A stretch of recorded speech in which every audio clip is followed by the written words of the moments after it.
President Donald Trump has never been shy about challenging America's most powerful institutions.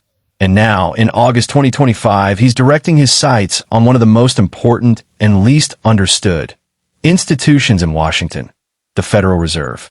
Reports out of Washington suggest that Trump is seriously considering firing Jerome Powell, the chairman of the Federal Reserve, setting up what could be one of the most consequential clashes between the White House and the central bank in U.S. history. For those unfamiliar, the Federal Reserve, often called simply the Fed, is America's central bank. It's located in Washington, D.C., but its decisions ripple across every corner of the world. The Fed sets interest rates, controls the money supply, and plays a central role in stabilizing the economy during crises. Its independence from political influence has long been considered sacred, ensuring that short-term politics don't interfere with long-term economic stability. Jerome Powell, who has served as chairman since 2018, embodies that independence. But Donald Trump has never accepted that independence quietly. Even during his first term, he repeatedly clashed with Powell, accusing him of raising interest rates too quickly and stifling economic growth. Back in 2019, Trump even floated the idea of firing Powell, though he was advised at the time that doing so might trigger a financial panic. Now, in his second term, with more political power and less hesitation, Trump seems ready to revisit that fight head-on. Why does this matter? Because the Federal Reserve's independence is not just some bureaucratic principle. It's a cornerstone of global economic trust. Investors in New York, London, Tokyo, and beyond watch the Fed's decisions closely. If the world believes the Fed is being politically controlled, confidence in the stability of the U.S. economy could collapse overnight. Interest rates could spike, stock markets could tumble, and the dollar, the world's reserve currency, could weaken. This is not just about Washington politics. It's about global economic stability. So why now? Inflation has remained stubbornly high through 2025. While the Fed under Powell has kept rates elevated to cool off prices, Trump wants lower interest rates to stimulate growth and keep voters happy heading into what could be a very rocky midterm election cycle. If Powell won't budge, Trump seems willing to remove him altogether. Critics warn this could ignite a constitutional crisis, because while the law is murky, firing a sitting Fed chair could be challenged in court. Powell's term runs until 2026, and he has signaled no plans to step aside early. Imagine the potential fallout. If Trump removes Powell, he could appoint a loyalist willing to slash interest rates immediately.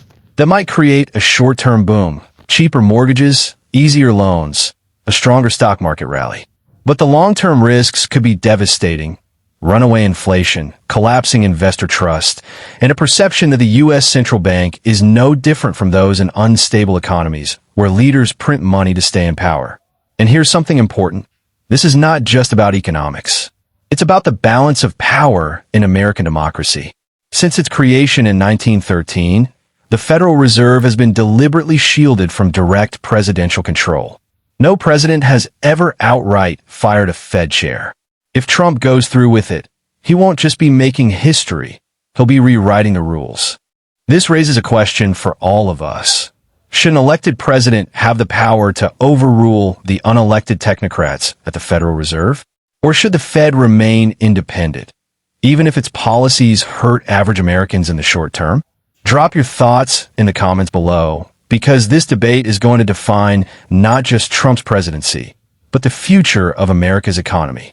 Of course, Powell himself has stayed quiet publicly, maintaining the traditional Fed stance of not engaging in political fights. But behind the scenes, there are reports that senior Fed officials are preparing legal arguments to resist any attempt to remove him. That means if Trump pushes forward, this could end up in the Supreme Court. And think about it. A sitting president, the Federal Reserve, and potentially the highest court in the land, all colliding over one of the most fundamental questions of governance. Who really controls America's money? The rest of the world is watching nervously. In Europe, central bankers in Frankfurt are already warning that U.S. instability could shake the Eurozone.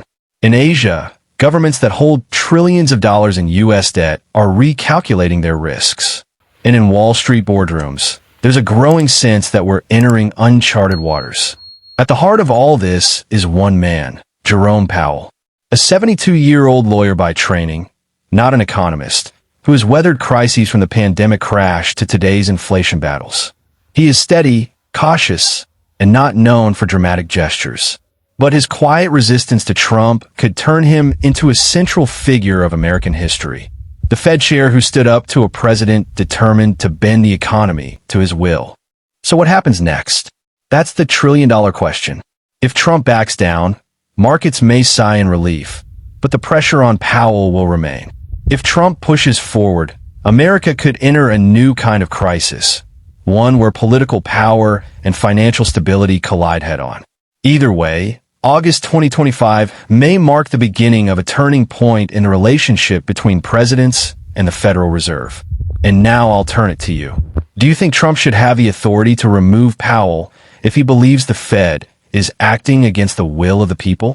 Or would that destroy the trust that makes the U.S. dollar and economy strong in the first place? Let me know what you think in the comments, because this isn't just a news story, it's a debate about the future of money itself. Disclaimer: this video is for educational and commentary purposes only. It reflects public reporting and analysis available as of August 2025. Nothing here should be taken as financial advice.